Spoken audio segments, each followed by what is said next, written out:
네, 이번 시간은 파트 5 정말 이제 끝이 보입니다. 증권 분석의 이해 중에서 증권 분석의 체계. 여기가 이제 기업의 가치 분석과 그 다음에 차트 기술 분석을 좀 하는 그런 거에 대해서 이제 소개가 되는 그런 부분이에요. 조금 어렵기도 한 부분인데 그냥 가볍게 제가 공부한 부분 정리하려고 합니다. 네, 먼저 증권 분석의 개요를 보면 기본적 분석이 그거라고 보시면 돼요. 가치 분석, 기업 분석, 가치 분석 이렇게 보면 돼요. 재무제표 이런 거 분석할 때. 그래서 경제, 산업, 기업 분석의 체계에 따라서 증권 분석을 행하는데 기업 분석부터 해서 산업 분석, 그가 속한 산업 전체 분석, 그다음에 경제에 대한 전반적 분석 이런 식으로 가면 바텀업 방식으로 하고요. 그다음에 탑다운 방식은 위에서부터 경제 분석 큰 경제부터 분석하고 그다음에 그 안에 속한 해당 산업을 먼저 전반적으로 분석하고 그다음에 해당 기업 이렇게 분석하는 이 체계로 간다는 거. 이 두 가지 탑다운 방식과 버텀업 방식이 있다는 거 한번 보시면 될 것 같고요. 그다음에 경제 분석 GDP. 국내 총생산은 일국의 경제 활동에 의해서 창출된 최종 재화 용역의 시장 가치. 이거는 국내에 해당하는 거죠. 국내에서 그 나중에 뭐 예전에 고등학생인가 고등학교 교재인가 이런 거에 나왔던 것 같은데. 어. 그래서 경제력, 경제성장률, 국민소득 평가의 기초가 된다. 중요하겠죠. GDP가 중요합니다. 그래서 주가 상승률이란 명목 GDP 상승률하고 같다고 보시면 되고, 이거는 실질 GDP 성장률하고 물가 상승률을 합한 부분이다. 이렇게 보시면 되겠습니다. 그래서 여기 보시면 종합주가지수가 거의 GDP 성장률하고 거의 흡사하게 움직이죠.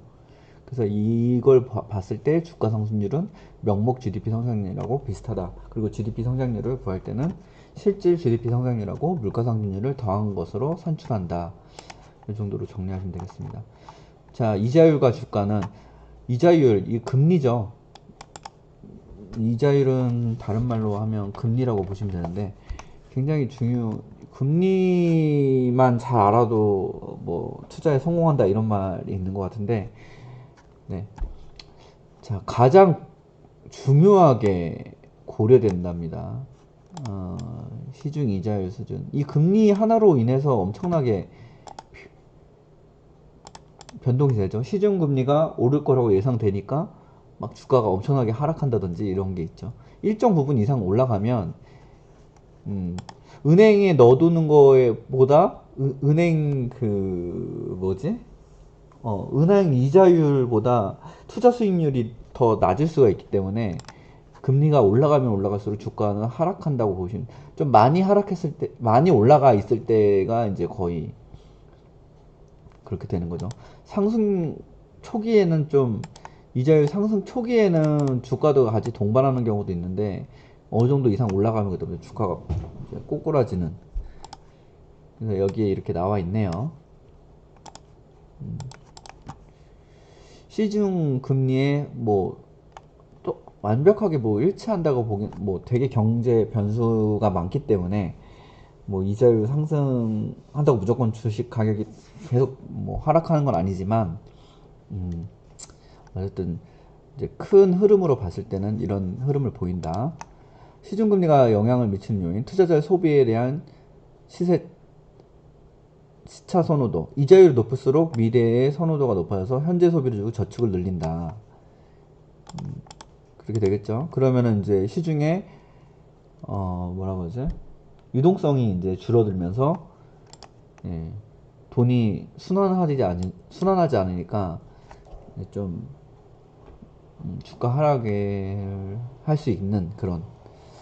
이번 달은 좀 말이 많이 꼬이네. 한동안 안 찍다가 찍어서 그런 것 같기도 하고.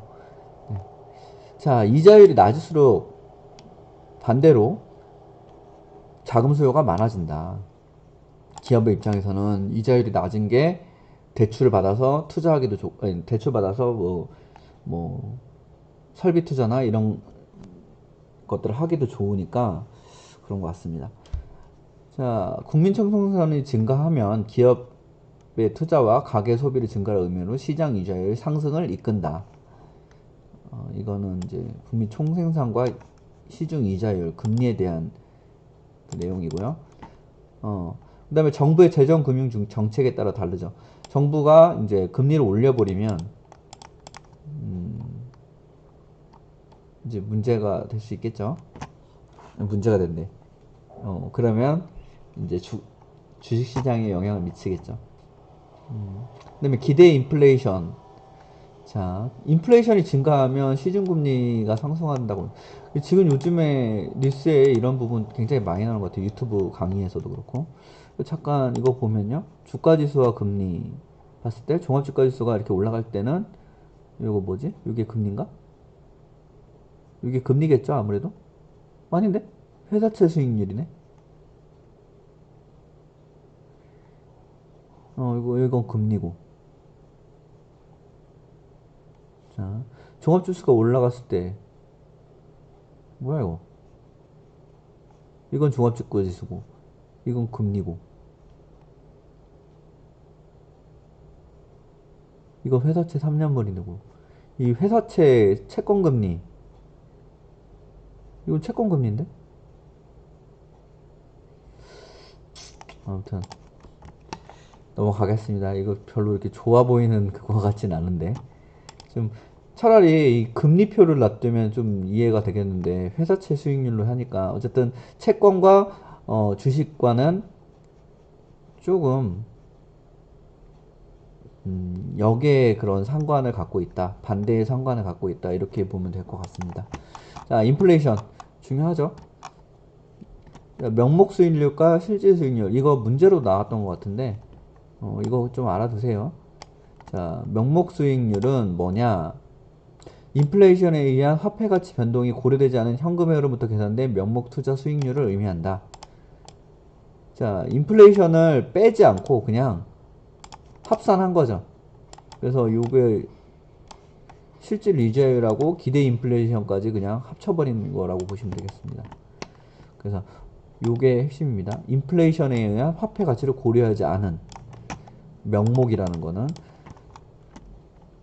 자, 인플레이션과 주식 가치의 평가. 인플레이션이 투자 자산의 가치에 미치는 영향은 실질 인플레이션이 기대 인플레이션과 어느 정도 차이가 있냐? 실질 인플레이션과 기대 인플레이션. 자, 실제 인플레이션이 기대 인플레이션 큰 경우,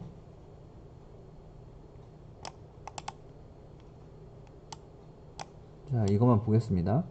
실제 인플레이션이 더 크다, 기대보다.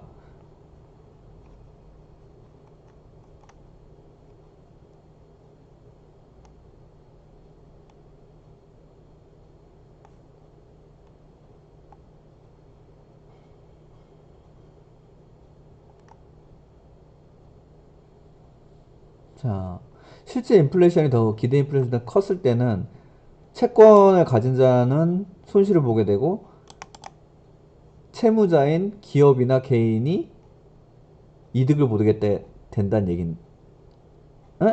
아니네. 기업이나 개인은 부가 감소하게 됨. 자, 이런 경우에는 기업이나 개인이 부가 감소하게 된다, 이렇게 보시면 되겠습니다. 인플레이션이 더 큰 경우는 기업이나 개인은 부가 감소하게 된다. 이건 보시면 될 것 같아요. 좀 혼란스럽게 뭔가 이거 제가 정리한 게 이제 교재를 정리하다 보니까.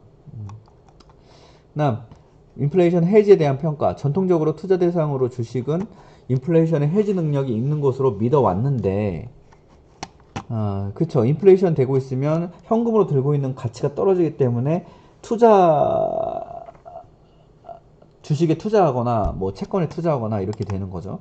높은 인플레이션 환경에서는 주식 투자 수익률이 하락한다는 비평이 있어서, 근데 투자를 했는데 투자가 손실이 나면 안 하니만 못하게 되니까 이런 것들이죠. 그래서 실제 투자 수익률이 하락한다는 비평이 있는데 그런 것들이 요거네. 감가상각비, 재고재산 등 가소평가되고, 결국에는 명목 이자율이 상승돼서 주식가락의 하락을 초래하고 이런 문제점들이 있다 이 얘기죠.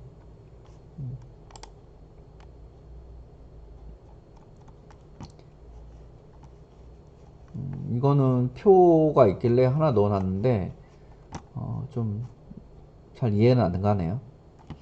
한번 교재 보고 한번 분석 한번 해보세요. 내용에 대한 설명이 있으니까 시간이 많이 늘어날 것 같아서 이거는 생략하겠습니다. 그리고 너무 이게 이 시험 자체가 물론 다 이해하면 좋지만 좀 큰 흐름 위주로만 좀 정리를 일단 하는 게 좋은 것 같아요. 이걸 다 세세하게 알려고 하면 계속 반복되지만 정말 재밌어서 하는 거면 모르겠지만 어느 정도는 좀 큰 흐름만 짚고 한번 이제 넘어가는 게 심리적인 면에서 학습하는 심리적인 면에서 포기하지 않고 끝까지 갈 수 있게끔 해주는 것 같습니다. 자, 환율, 무역수지, 수급 총격 요인. 자, 환율 특히 뭐 우리나라는 달러 환율이 좀 중요하니까 환율이 상승하게 되면 그럼 우리나라 원화는 평가 절하되겠죠. 수출 비중이 높은 기업은 대외 경쟁력 및 생산성이 강화된다. 환율 상승하면 수출이 높은 기업이 수출 비중이 높은 기업이 우세하다는 얘기죠. 자, 그 다음에 국내 인플레이션을 높이죠. 이런 것들. 수출 비중 높은 기업은 강화되고 반대로 국내는 약해지고 계속적인 무역 적자는 자국 통화 가치를 하락하게 돼. 환율과 주가는 부의 상관관계라는 건 마이너스 역의 관계라는 거죠. 환율이 상승하면 주가는 하락한다. 환율이 하락하면 주가는 상승한다. 이런 얘기죠. 수급 충격 요인, 그 다음에 공급 충격 요인이 이렇게 있다고 하네요. 수요 충격은 세율의 인하, 통화량의 증가, 정부의 지출 증가, 수출 수요의 증가 등 기업의 생산 공급 충격 요인은 기업의 생산 능력, 제품의 원가 중에 영향을 주는 사건. 요 요인들에 대해서 뭐가 있는지 환율 수요 충격 요인, 그 다음에 공급 충격 요인이 이렇게 있다. 그래서 여기 환율 관계표 보면 주가 지수와 좀 반대로 환율이 급등하게 되면 주가는 급격히 하락하게 되는 그런 부분이 보이죠. 정부의 경제 정책. 지금 같은 경우 지금 코로나 이런 시점에서 정부가 경제 정책을 굉장히 쓰고 있죠. 미국 같은 경우도 우리나라 경우도. 그래서 재정 정책은 어떤 거냐? 자, 경제의 수요 측면에 영향을 준다. 이런 용어들이 좀 낯서니까 이런 거를 좀 익숙하게 계속 봐두고 외우고 봐야 될 것 같습니다. 정부가 사회 간접 자본에 대한 투자를 늘리는 등 적자 예산을 편성하여 세출을 증가시키고 세율은 일단 정부가 하는 거죠. 이거 투자를 하게 되고 그러면 이 말을 적자 예산을 편성해서 세출을 증가시키고 세율은 인하시키면서 수요를 진작시키게 한다. 이런 거죠. 결국엔 이걸 하고 싶어서 하는 거죠. 근데 이제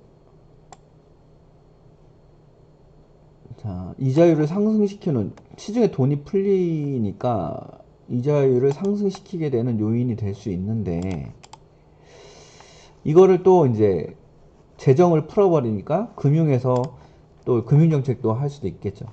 두 가지 다 쓸 수도 있고 시장의 통화량을 조절하여 이자율에 영향을 준다.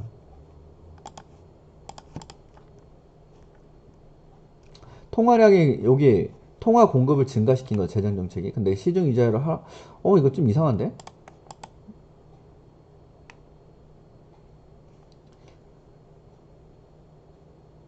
결국에는 이자율을 상승시킨다는 이런 얘기인가?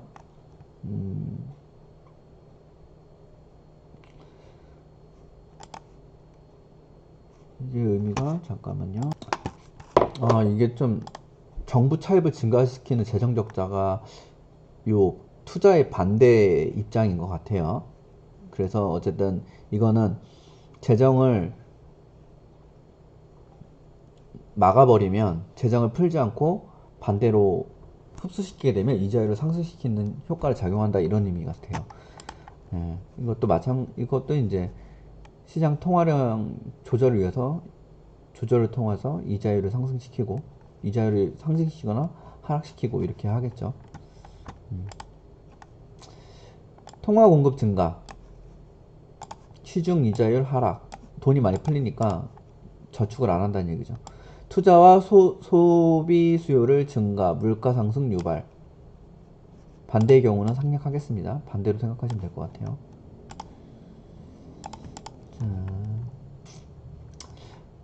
금융정책은 국채의 매각과 매입을 조절하고, 그 다음에 시중은행의 지불준비금을 변경시키면,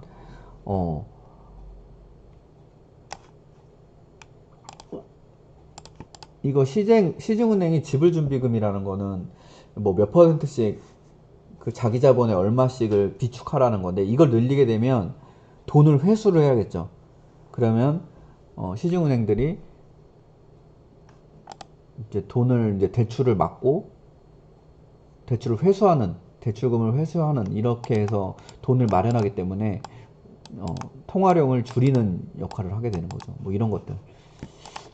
좀 말이 어렵네. 경기순환과 주가. 경기순환.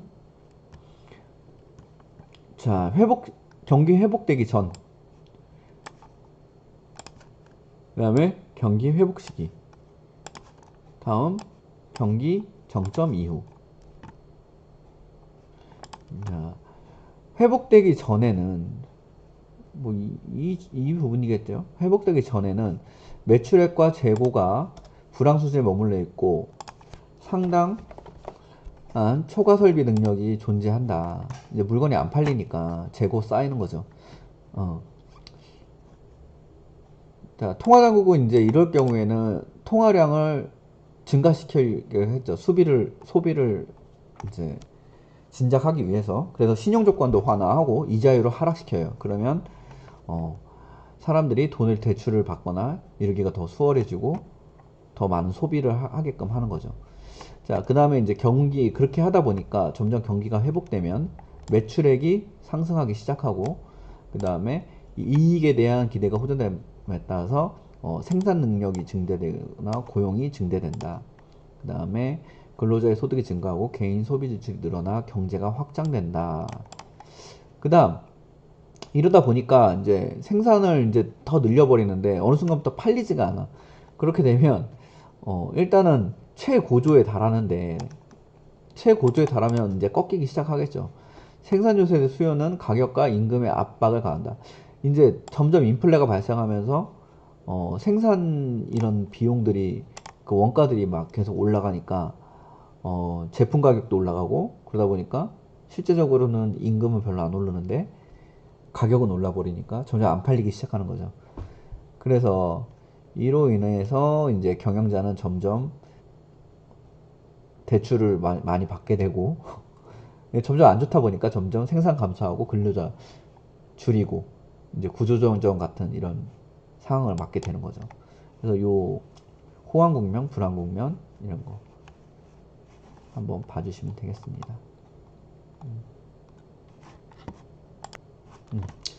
그다음 자, 이거 마법의 지표죠. 선행성. 항상 주가의 경기순환의 선행성. 이것 때문에 주식 투자를 거의 실패하게 되는 거죠. 언제 오를지 모르거든. 그리고 이미 경기 좋다 그러면 떨어지기 시작하고, 주가는. 그래서 정말 마법의 지표입니다. 선행성. 마법의 단어죠.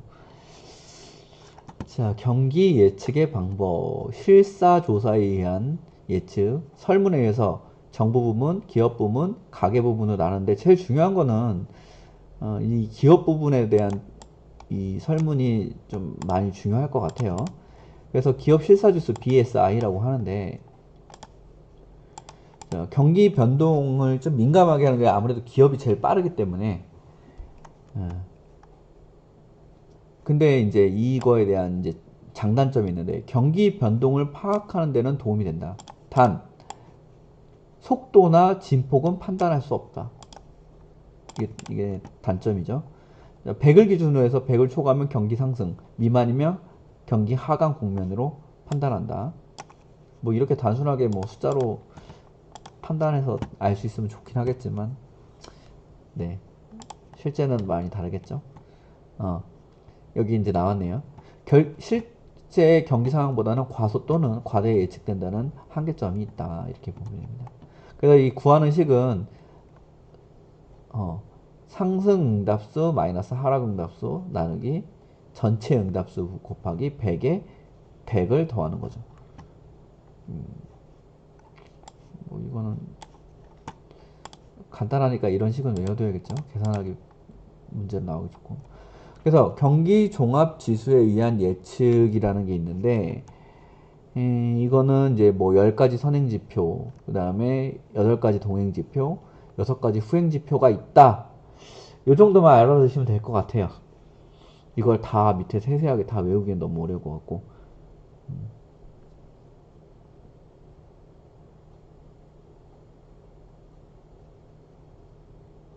네, 이렇게 보시면 되겠습니다. 일단은 여기까지 하고 너무 길어지니까 절반씩 끊고 가야겠습니다.